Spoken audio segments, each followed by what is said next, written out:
My seat, please. This is Spirit Airlines. We only have 30 seats for Thanksgiving. Sold out.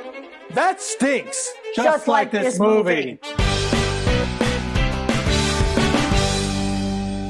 Welcome to the Real Watchlist Plus podcast. Your favorite movie reviews, now raw, unfiltered, and almost completely unedited. It's the candid, behind-the-scenes conversations you've been waiting for. Today, we're serving up a special Thanksgiving treat. Join Debbie and Joe as they dive into the holiday classic, Planes, Trains, and Automobiles. So grab a plate, sit back, and enjoy the show. This is the Real Watchlist Plus podcast. Happy Thanksgiving. All that Neal Page, played by Steve Martin, wants to do is to get home for Thanksgiving. But when bad weather cancels his flight, he decides on other means of transportation. As well as bad luck, Neal is blessed with the presence of Del Griffith, played by John Candy, a shower curtain ring salesman and all-around blabbermouth who is never short of advice, conversation, bad jokes, or company. And when he decides that he is going in the same direction, they decide to share their precarious journey. So we want to take a few moments to recognize this wonderful place that we are doing our episode. Irrefutably. As you probably remember, if you're a follower and subscriber of our channel, we used to do our episodes at the Art Factory Studios in Paterson, New Jersey. And if you wanted to type in Art Factory Studios, you'll find a lot of juicy gossip, a lot of tea about what happened there. So they're shut down, not by choice, kind of, but because of that, if you want to put on the Eyewitness News clip, you can see our producers on film. Yes. That's a little bit of tea to drop. Yeah. You can actually see what our producers look like as they're exiting quickly out of the Art Factory Studios. So, needless to say, we're in my hometown of Roselle Park, New Jersey at this wonderful photography studio. We want to take a moment to thank Lighthouse Photography for allowing us to use their studio today. As a husband and wife team of over 15 years of experience, Lighthouse Photography brings your most cherished moments to life through their passion for stunning photography and creative graphic design. From breathtaking wedding photos to heartfelt portraits, they'll capture every detail with unmatched precision. Their dedication to excellence and personalized service has made them... Say it again. Sorry, podcast people. Their dedication to excellence and personalized service has made them a trusted partner for countless clients. Check out their work at Lighthouse Photography. Lighthouse is spelled L-Y-T-E-H-O-U-S-E, photography.com, and follow them on Instagram for a glimpse into the world of artistry. Lighthouse Photography, where memories are captured for a lifetime. And now back to our show. Let's do our votes because we can get some conversation started. About what scenes we like. Nope, voting first. Debbie's right. Debbie's right again. There you go. I'm following the outline because I can look at it like a flounder sideways. A flounder has eyes on one side. If you're wondering why people listening or watching, I could hardly see because I got a pie in the face at the last episode. If you want to see that pie, watch our National Velvet episode and you'll understand why. Well, I've got double glasses on, I can't see. I'm in a fog. I got whipped cream all over my face. So anyway, we have our Should we do our paddles. Votes? We have our paddles. And on the count of 3 for Planes, Trains, and Automobiles, Thanksgiving movie. Turn it now. Wow. I love it.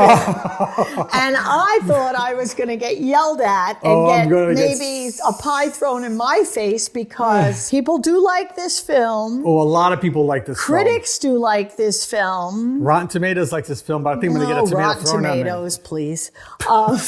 So anyway, yeah. What do you have on there? Did you put an airplane? I put an airplane, a train, and an automobile. And looked like a little dog running on the bottom. All right, so a 6. 6-5, Deb. Wow, we are going against the grain, and my score is even lower than you. And I'm an 80s kid, as you could tell. I know. I got my Walkman on and ready to roll here. Yeah. So now let's talk about what you do like or you don't like. Let's talk about the movie. Let's talk about some scenes that got our attention. I eked out my score. I find that it was extremely formulaic. And although I do like John Candy, I've always liked him, rest his soul. You know, he was another one of those comedians that was heavy and gave it his all. From the time of Jackie Gleason to, Chris Farley, they jumped around like maniacs and God forbid, the poor things, Mm-hmm. And I know that John Candy was really worried because his whole family had heart problems. Right. So he was worried about having a heart attack and he ultimately did. And I do like Steve Martin. Martin, even from the time he was on SNL. He did King Tut. I think he's a good comedian. He's a good writer. I think he wrote Picasso at the Lapin Agile, which was serious work as well. But let's land the plane on the scenes. Yeah, but I think that I found it, like I knew everything that was going to happen. What I did like was the opening segment with the freneticism of his trying to get through traffic in New York. Well, freneticism, if they want to use that as the word of the week, that's fine. Freneticism, whatever they want to put up, the producers.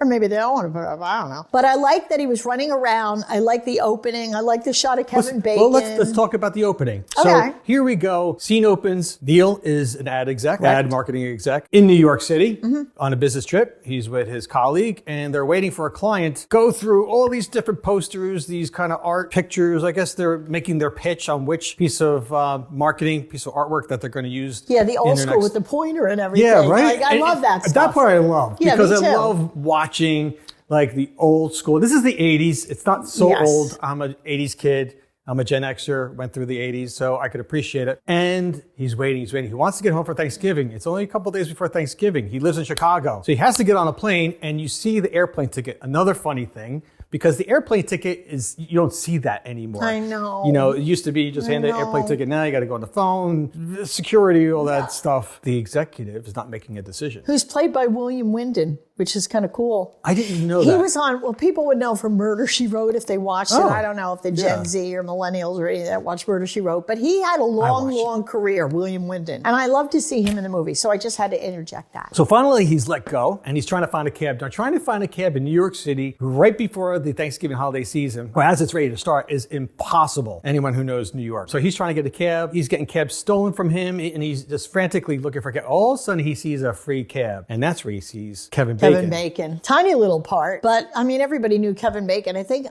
know if Kevin Bacon started in like what was it, Friday the 13th, was he in? Footloose. Yeah, but Footloose might have come after because that was a lead role for him. I think he got his throat gored out with underneath the bed, if I'm wrong, but Footloose I think it's Friday the 13th. Footloose that. Check before that, Friday folks. the 13th? Who's right? I think Friday the 13th was first, but I could be wrong like I always am, and then Joe has a big gold star that I'm wrong. He loves that stuff. So now they both eyeing the same cab, and there's this running chase for this cab through New York City, and it's kind of hilarious. Yeah, it is. You're not expecting Kevin Bacon. He doesn't have a character name. He doesn't speak. And I think that's a funny scene because everybody has had a thing where they're so late and they try to get things and everything in your day goes wrong. You should have never got out of bed. And that was really, that was good. I like that scene a lot. But then he doesn't get the cab. Well, he sort of gets the cab, but then he's fighting. That's where he has his first interaction with Dell because finally when he gets a cab, Dell, who he doesn't know at that point, steals the cab. And as you see, there's this one scene where it's wet, it's snowy, kind of like snowy wet kind of vibe. I don't know if you realize this, there's a shower curtain ring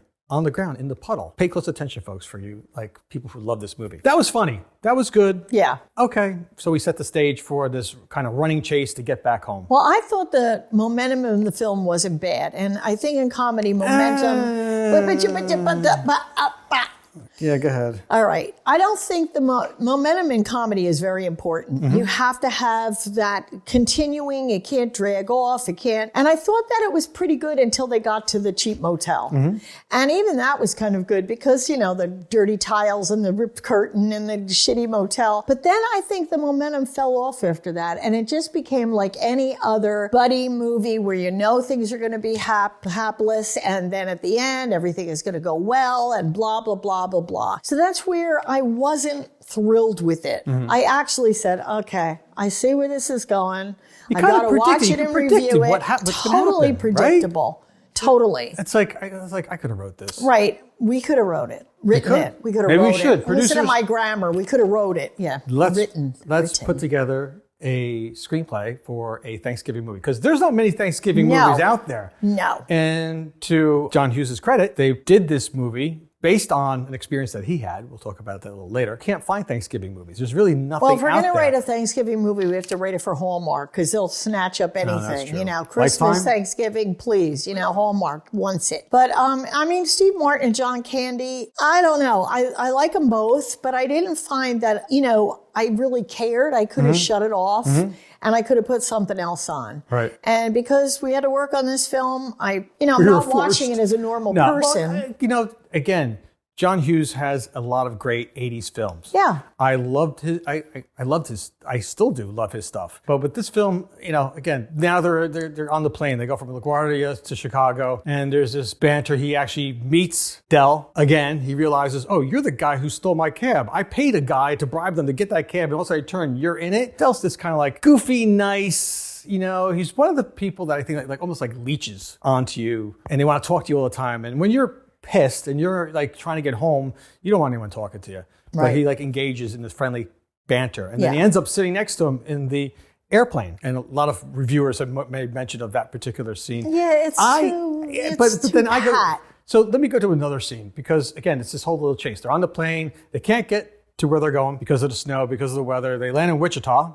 Like, who the hell is Wichita? Do you remember the bed scene? When they're in bed together? In the hotel? Yes, the first bed motel. scene. It's not a hotel, a motel. Right. Yes, I do remember it. Yes. Again, they're locked in this situation because they can't find a right place to sleep. But, Del has these people. He's got his people who he's known because he's a salesman. He sold shower curtains. Mm-hmm. So he's pretty much well-versed of these kind of weird, little areas that people don't normally go to. In the bed, they're sleeping together because there's only one bed, only one space left. And then they wake up in the morning where Del is kind of reaching over. Same old. It's like, which has been done since the friggin' Three Stooges, Right, and then there's the classic line that everyone recites, you have the pillow between my legs. That's not a pillow! Oh no! Chris, what do they do? Ew, it's gay, it's gay.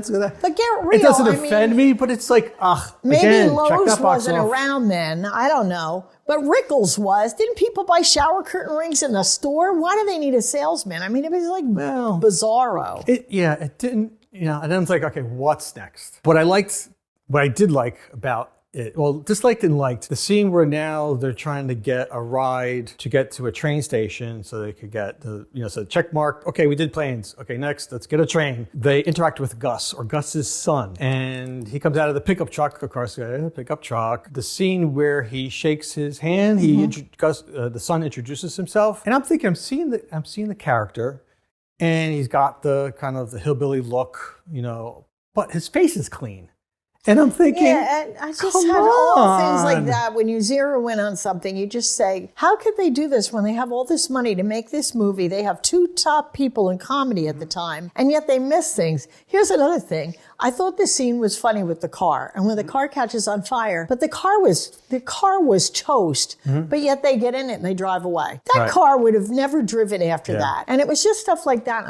I kept thinking the whole time I was watching it of all the other films that were like buddy road pictures that were so far superior to this. And yet they had John Hughes, they had John Candy, they had Steve Martin, they had a big budget. Why would it be flat? And I'm glad you felt that way. Because I thought I was going to get like rocks thrown at me, or people like commenting like, Debbie, you don't even know what you're doing. How could you say a 6 for that movie? Well, I also watched it with my husband, and I'm waiting. I watched it with my cat. What'd your cat think? She was nonplussed. Really? Yeah. She pussied out? She didn't care. She was watching the skunk out the back door, eating its dinner. Okay. Stanky. Yeah.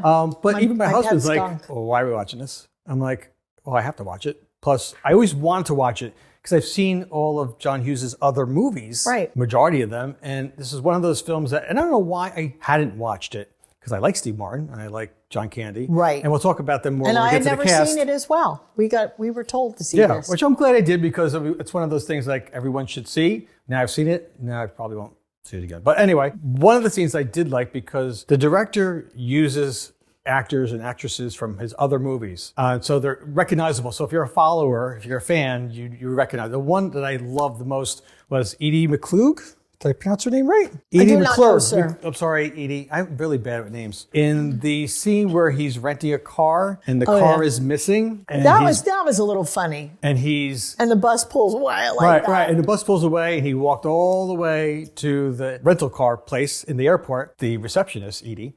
is on the phone and she's talking to her sister and they're talking about Thanksgiving and you make this and you make that. And I'm watching her and I'm like, that's Ferris Bueller. That's the secretary for Ferris Bueller. Oh, okay. I didn't, he's a rad dude or whatever the line is for Ferris Bueller. And, approaches, she walks us, she has a nice smile on her face, very welcoming. He starts F-bombing like crazy. Now, I'm not used to seeing Steve Martin F-bomb. So it was like a pullback for me. Yeah. It's noted that this particular scene had 18 bucks in it. And because of that... In 60 seconds. Right. And because of that, it was rated R. Right. And what's interesting is that normally his films are rated PG to get a larger audience. And so marketing wise, it's like, wait a minute, now you just remove the whole segment of your potential box office ticket sales. Yeah, for kids. After he goes on his diatribe about fuck this, fuck that, and she's like, where's your slip? Your rental slip. I tore it up. And she goes, you're fucked. I mean, that was funny as hell. I like her delivery. I liked her more than him. Yeah. In that particular scene because she has such a way of delivering those lines. They were both annoying to me. But let me just say something about... I love her. Let me just say something. I mean, I love the movie, but I love her. Yeah, no, she was fine, but I find the two characters were like, Mm-hmm. But let me say something about the past and the rating system. Before this, a few years before that, if you said at the F word once, you got an R rating. Oh. Then they changed the rating system that you have to say it 3 times now in order to get an R rating. So this just shows you how times have changed as far as I wonder what it is now. I don't know, 12 maybe? I don't know. But they don't have X anymore, because X is out. No, because you don't have X in theaters anymore. You got whatever. I'm not even going to say what's the people that watch that stuff, they know where to look. But it isn't in theaters anymore. Now, I'm very pure. I know nothing. Only what I've heard as a critic over. And it's actually 40 years for me this year. 40 years what? That you were an X-rated movie? No, that I have been reviewing films and writing about next them. month? 40 years. Ooh, we have a party. Party people. Do we have a budget month. for a party? Yeah, you tell. And it's silent out there. They didn't respond. I've reached the peak of everything being on the Real Watchlist Plus. This is the epitome. Yes, this is the the Tower of Babel. This is the crest of everything. I've reached. Even when people say we have delusions of grandeur, we're still the best. Thank you, husband, for saying that to us. And I want to see if he watches this. I want to see if he watches this because I don't know if he even watches our episodes anymore. But anyway. Oh, don't even say that. He did subscribe, though. So anyway, that's how we feel. And, about the film. The film was like, how long is it? Let me stop. How many more minutes does it have? I just felt...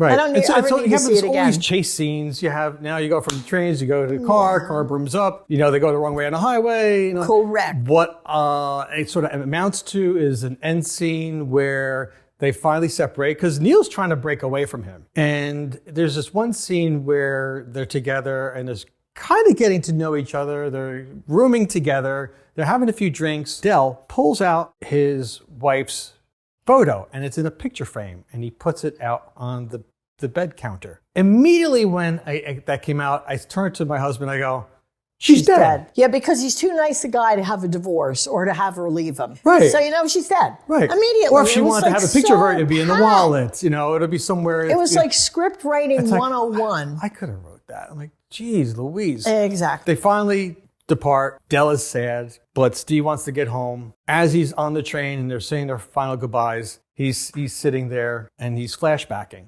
And even the flashbacks were kind of like TV-ish, okay? And then he's starting to feel good and, feel like nostalgic and geez. And then he realizes that I might Del change my score to 4. We've never seen that go down, no, folks. Because I just feel like everybody was really going to be, and I don't care what people say. In my other job, I just destroyed something that was on Netflix, and my boss called me and said, Debbie, you're so cool the way you just don't care. But I did about this because I know people do like it, and I don't want to make them feel that their taste is so horrible that I'm going to destroy something they care about. Well, we do have someone that does think highly of this movie, and our producer, Darren, who before we did this episode... shared with me, because when she asked me, because we don't talk about this in advance, folks. We don't talk about our feelings, but we were just bantering back and forth, and she's like, planes, trains, and automobiles, and my body reaction was like, and she goes, you didn't like it? I'm like, Never I saw love that it. movie. Spoiler alert, last scene, flashback, Neal goes back, discovers that Del has nowhere to go. He's homeless. So there's the change in the whole movie dynamic because Well, that you could be didn't a subdued, watered down with a fire hose arc, okay? and then he's invited home, and you have the typical family waiting, and you have the brick face home that, of course, John Hughes loves to use. Home Alone. Yeah, it looks all like those Home others. Alone. It's not the same one, though. No, it's not. And then John Candy's face with a smile in movie. Yeah, and everybody hugs, and Yeah, it's all Paul great, Young's and we all cover version smile. of "Every Time You Go Away, You Take a Piece of Me with You." Oh, boy. I have one little thing. I know we're going to go to the cast later, but did you know who the wife was in it? I do, but what?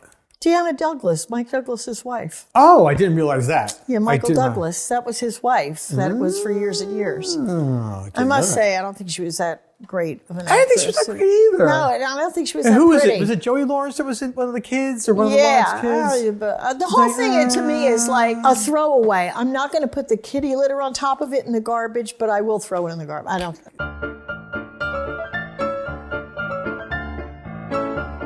CINESIPS for this episode is as unpredictable as the movie Planes, Trains, and Automobiles. It's the 1980s classic, a Long Island iced tea.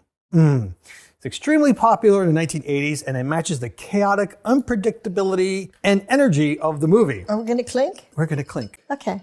I would think it would be gruel after seeing this thing. We're going to need this, right? Oh, boy. please. It rose to its peak of popularity during the 1980s, making it a fitting choice for a movie released in 1987.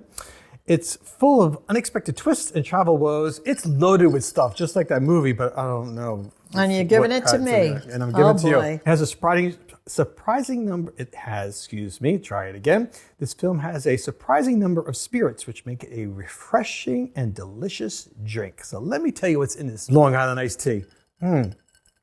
Whoa!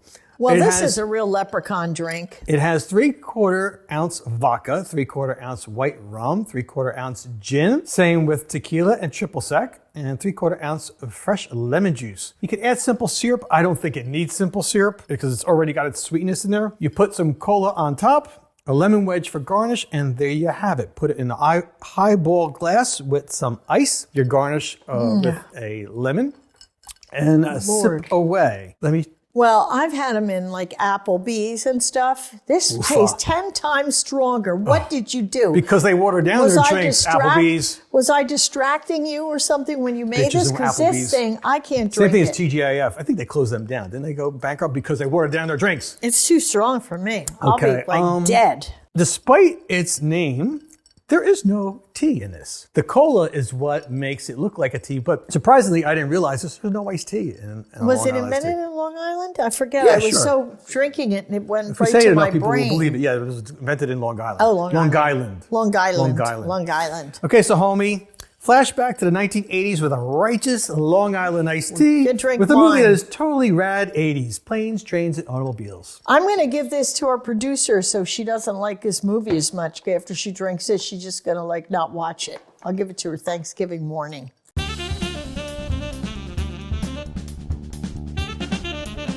Here we go, because I know you're being tortured. I'm dying here. So you look remarkably sexy in that I pilot's do. outfit. I think I have a side thing that I'm going to show up and ring a doorbell and go- maybe make some money. Boom.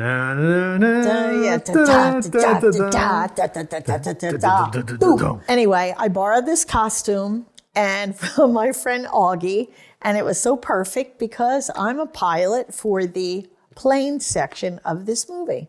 And I really love it, and it's really comfortable too. How about you, turkey head? I got my head up a turkey's ass. So I am the Christmas, oh my God. Are you a turducken? It's that Long Island iced tea. I'm a turducken. You're a turducken. You're a stuffed turkey. Yeah, I'm a stuffed turkey. I am an 80s turkey. So I have boy. my 80s sweater, my little buttoned up sweater. There you go. With my collar, and I got a corduroy pants that I don't know if you can see it or not. I am bunching up on the bottom, folks, so if I look a little bit trouble-armed, That's it's where because I'm I bunching zero again. in. I brought my Walkman.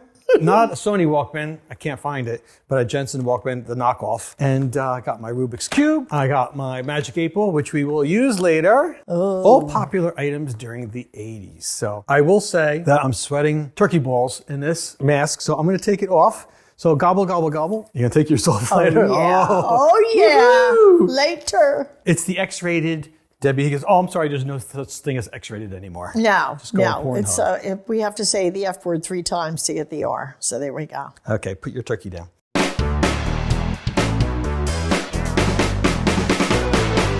I love Steve Martin and John Candy. Yeah. I remember Steve Martin from his SNL days. Two wild and crazy guys. Yeah. Remember when he played the guitar and have the arrow through his head and all that stuff? Yep. And this was a different role for him because usually he's doing something comedic.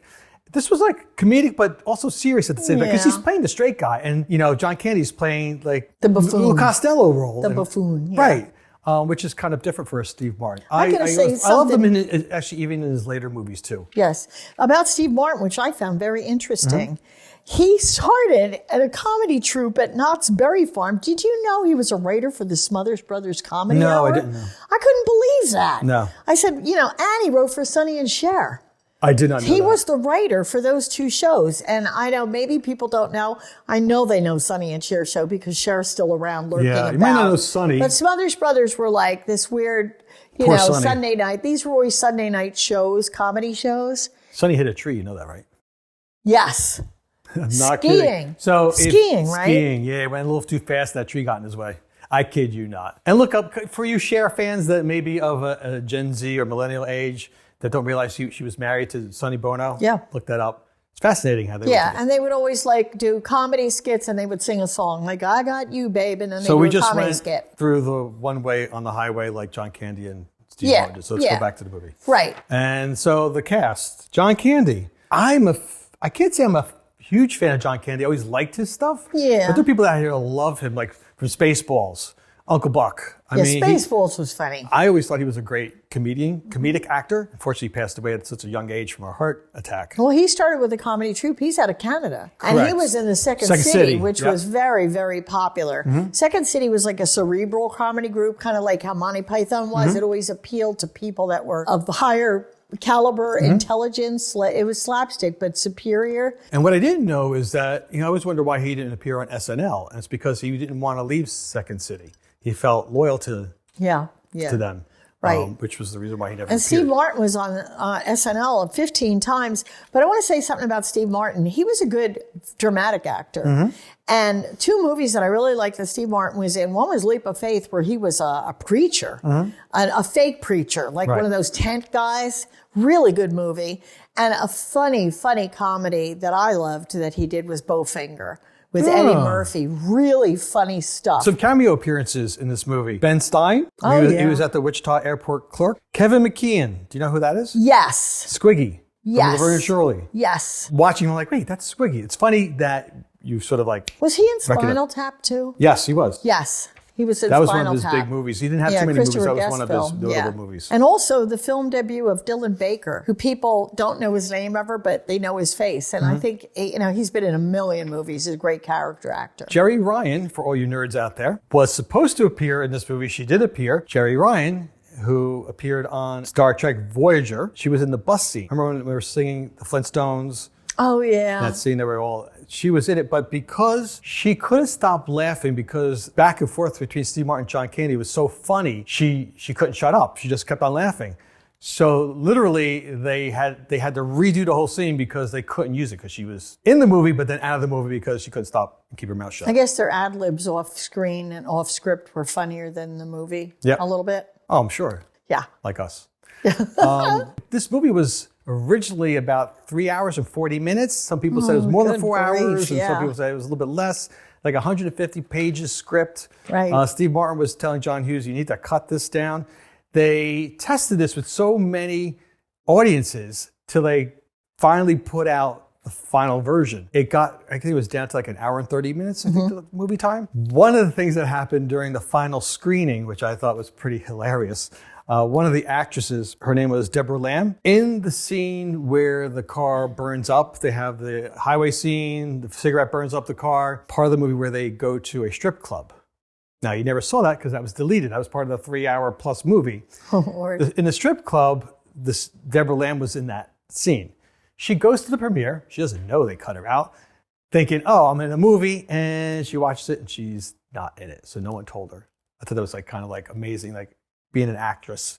That's gotta mean. That's gotta be pretty pissed off. Especially when you bring your friends or tell them you're come in a on, movie. see me. Where are you? Where are you? Yeah. Not there anymore. Oh, a lot of that's deleted crazy. scenes for you big fans of this movie. Tons of scenes you can find on YouTube. They were on DVD, some of the extras that they put on DVD. So you can definitely see some of the movie in its original 3 hour in pieces from things they cut. Do you know this was John Candy's and Steve Martin's favorite film that they ever did? Yeah, they loved it. And And that was one of the reasons why Steve Martin chose the movie, because he liked the script so much. Yeah. And one of the reasons why John Hughes stayed as director, because originally he was giving it to someone else. And then when he locked in Steve Martin, he's like, no, I want to work with this guy. I want to direct, not only write, but also direct. it makes people happy. Movies are just to amuse people. And when you get down to it, there's movies I've absolutely hated. But if people really love them, like say Dirty Dancing is one, if it makes people happy, that's what movies are supposed to do. Yeah, so regardless of what we think and it's a success in that aspect. So you can't denigrate everything just because we don't like it. You know, and it is a Thanksgiving movie, so albeit let it play So on we should write a Thanksgiving movie and we'll be geniuses. There you go. Because there's not many out Let's there. talk about the director, because he was a big deal. Big deal. One thing about John Hughes that I found really interesting, of course, he did a lot of movies like Uncle Buck, The Breakfast Club with the Rat Pack, Ferris Bueller, which a lot of people love, Beethoven, the dog film with it, you know, Home Alone 2 and 3. He started doing Virginia Slims cigarette commercials. And Virginia Slims is a real cool cigarette when ads were on TV. You know, they had him on TV. And what he did was he insinuated himself into the business because he went to New York. He visited the National Lampoon office, Right. which of course everybody knows National Lampoon Right, from. do you know it? If you don't, Animal look it up. House. I mean, come on, everybody knows Animal. It's such a great film. And We're of he a would different go- generation, Deborah. Well, I mean, but Animal House, that's transferred down. I mean, that's a great film. If you don't know what everybody we're talking knows. about, please look it up, because National Lampoon's movies, hilarious. Yeah, they are hilarious. And he negotiated a position, and he was a contributor to the magazine. And, you know, he made I love 16 Candles. That's one of his movies I do Oh, love. it's my favorite. And he made Molly Ringwald, who was just in the Truman Capote thing on FX. And she played, Joanna Carson, one of the swans. He made her a star. And I never thought, how could she be a star? She wasn't that pretty, but he made her a star. So she was like an average red-haired girl. And she was part of the Brat Pack. So, I mean, you know, he did a lot of these movies. He was a big thing back in the 80s. Interesting to know that I didn't know he was the director. Watching all these movies in the 80s and then beyond on video. You know, go to Blockbuster Video or Palmer Video, for those that know what Palmer Video is. You know, and when I watched this, I'm thinking, my expectations were high. And then I was just let down like the plane. Exactly. And he originally wanted Tom Hanks to play the role for the Steve Martin role. And get this, he wanted John Travolta for Del Griffith. How bizarre is that? John Candy's role. Yeah, and How would Travolta... It would have been bizarre, especially because at the time, Travolta was still doing like, you know, normal films before he got like strange. He's like a little strange these days. And Hanks couldn't do it because he was filming Big. Yep. So that was a big thing. And they didn't want Paramount did not want Travolta in the movie because he was considered, after a time period, box office poison. Then he came back and he did like General's Daughter, I think it was called, stuff like that. So Travolta? Another thing you can tell about this. Don't forget that. Oh yeah, Pulp Fiction too. Well, Tarantino always loved to give people second chances. But the one thing you can tell about movies from the 80s, you can always tell, even if you don't look and see the year, from the music. Oh, definitely. The music is so 80s in this, and I guess I don't even know what started that. Miami Vice, who the hell knows? Right. But 80s is so distinct with the hairstyles, the clothes, and the music. Right. And it wasn't a great time, I don't think. But the 80s? I love the 80s. Yeah, but like me, I had like the, you know, crazy hair. I look back at pictures of me from the 80s. I go, Jesus Christ, how could you dress like big that? Hair. I look like a nut. Neon. You know, I thought I looked good. I looked like a crazy person back then. The music, let me just touch on that. So here I'm loving the music. I don't know if you realize Red Rock, you know, that they played that music. Da, da, da, Yeah. da, da. I didn't realize, I'm like, I know that song. It was a synthesized version of Red River Rock that Johnny and the Hurricanes did back in 1959. Oh. Elton John was supposed to have a movie in there. A song. Sorry. A song. Elton John was supposed to have a song in there. Yes. Paramount wanted full ownership of his song, and they wouldn't give it to them, so it never appeared on the soundtrack or nor in the movie, and it's never been heard before. So it's one of those like lost songs that we never hear about. The funny thing about it is if Neal and Del, the two main characters, just stayed at the airport, they would have made it back to Chicago in time. A scene played shortly after Neal's wife was watching TV and watching it saying O'Hare Airport was free and clear and the planes were going. So if they just stayed, they would have been fine, you know? And Steve Martin had a big fight about Paramount because they cut a scene out at the end that John Candy said. Steve Martin thought it was so interesting and so heartfelt that he was so pissed because he had a lot of power back then, Steve Martin, and he was upset with Paramount, and he remained mad at Paramount until they mended fences, giving him the job in Leap of Faith, which was a 1992 film, and it was 5 years. 5 years he was pissed off at Paramount, didn't want to work with them until they gave him that part. The movie made $49.5 million out of a $15 million budget. So it was a box office success, and even more so after video sales. Yeah. But I'm going to share some more trivia. It's time for you to destroy me. To destroy me. Exactly. Yeah, so this one get I ready. take a drink. The destroyer's coming. Even though this Have a drink's sip. too strong. This is strong drink. And I can't put my tongue in it. He does this now. It's so low. I can't do You it. got a long tongue. Unless I go to the circus world and work. Here's our Mike Joe's thing for you, Debbie. John Hughes was known for leaving Easter eggs in his movie. Do you know what an Easter egg is? Yes, I do. Easter eggs were like little cues of things that represented something else, that showed the style of the director or something that people would look for in a movie and see it and go, aha, that represents something else. Okay, well, that wasn't the question. That's only the description. You got to part one. Part two is it's always two. There was a reference to another movie in the car that they rented in Planes, Trains, and Automobiles. So the car was a reference to what? I can't remember because I blocked this movie out after I watched it and I never want to see it again. And Debbie got it wrong. It was, the car has a Griswold reference from National Lampoon's Vacation. Yeah, that's probably when I was petting my cat and I just didn't look up. Okay, pet that cat. Well, I got 50%. Yeah, sort of. That was just a lead into the question. Okay, well, for you audience again. members, now it's your turn. If you know the answer to this question, type it into the comments below on YouTube.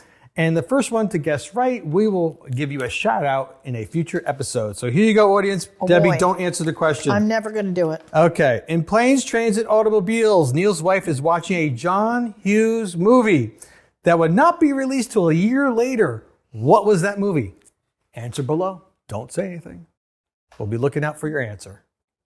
You think I'm that bad? When you tell me not to say something, I'm going to start talking like crazy. I'm not that. My memory's not 1 second. Sure? Yeah, really.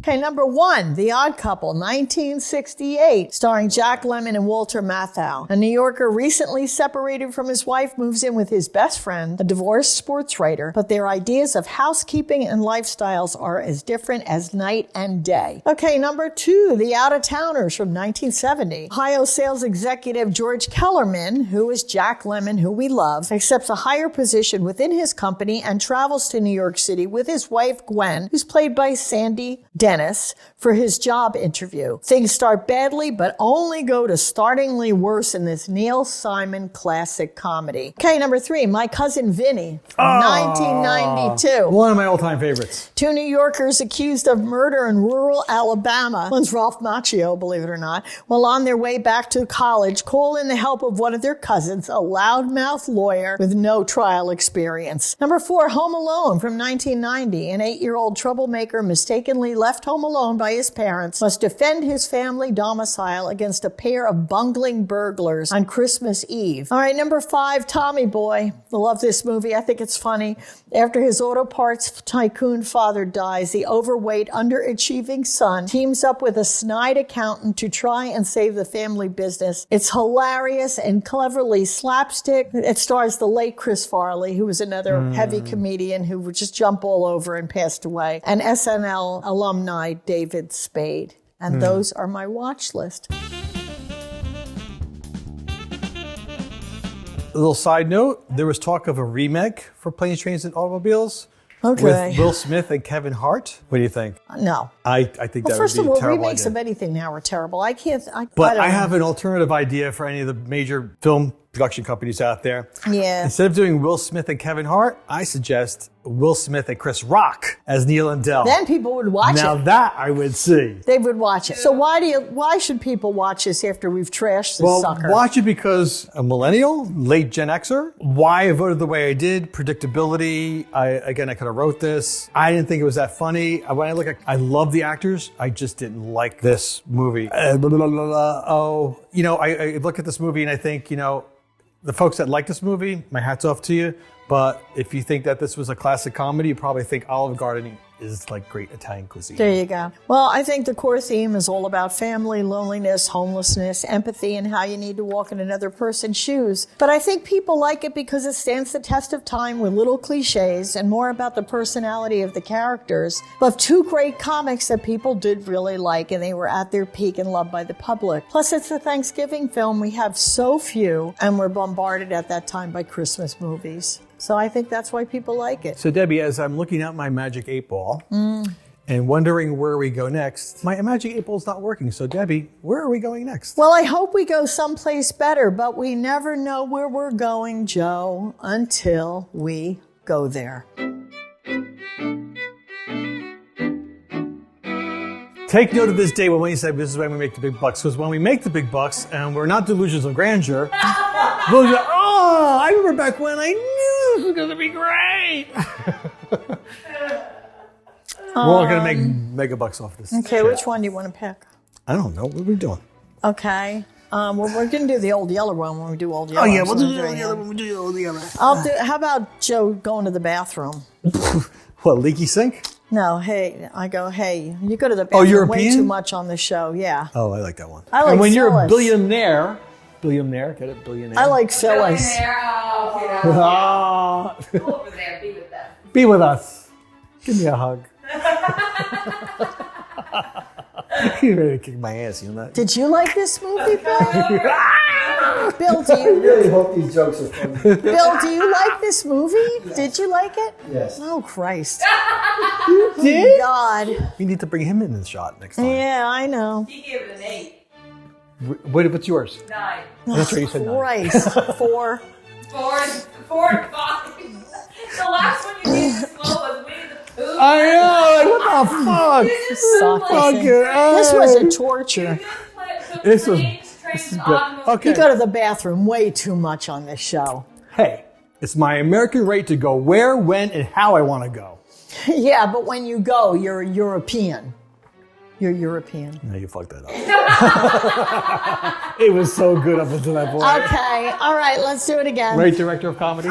You should act like you're getting up to go, too. Oh, we should do snot one because snot You came should out. start it with Deb. I gotta go to the bathroom. Huh? You should start it with Deb. I gotta go to the bathroom. Okay. You know? Man, Deb, I gotta go to the bathroom. Joe, you go to the bathroom way too much on this show. Wait, it's my right as an American to go when, where, and how I want to go. Yeah, but when you go, European. All right, you guys You ready made for it. a question? Yes. Debbie, this is a question. Ooh, it's a just Deb. the review of The Revenant. Ah. You have no way of knowing what's going to happen with this question. Kevin Noriski 6783 I don't know. asks you, Deb, are you wearing a wig? Yeah, I had the wig on. Yeah, okay. So, Kevin, I'm not going to say Kevin Zaritsky. Noriski 6783. He's one of our followers. He follows us. Yes. I don't know Be who nice it to is. Kevin. What? Be nice to Kevin. He follows us. I'm just going to say Kevin. I'm not going to say the whole thing. I can't remember to his the whole camera, nom not de me. plume. So, Kevin, I got your question. And for the Revenant, yes, I did have a wig on because I was being a school marm from back in the day. So believe me, that isn't my hair. And later on, I think I took it off and I did some rants, but yes, it was a wig. Kevin, I thought it was real. I'm with you. Oh, come on. And if you're out there, you're wondering, like, what the hell are we talking about? You disagree or agree? Throw in a question. We'd love to hear from you. And just maybe, yours will be chosen at the next Real Watchlist Plus episode.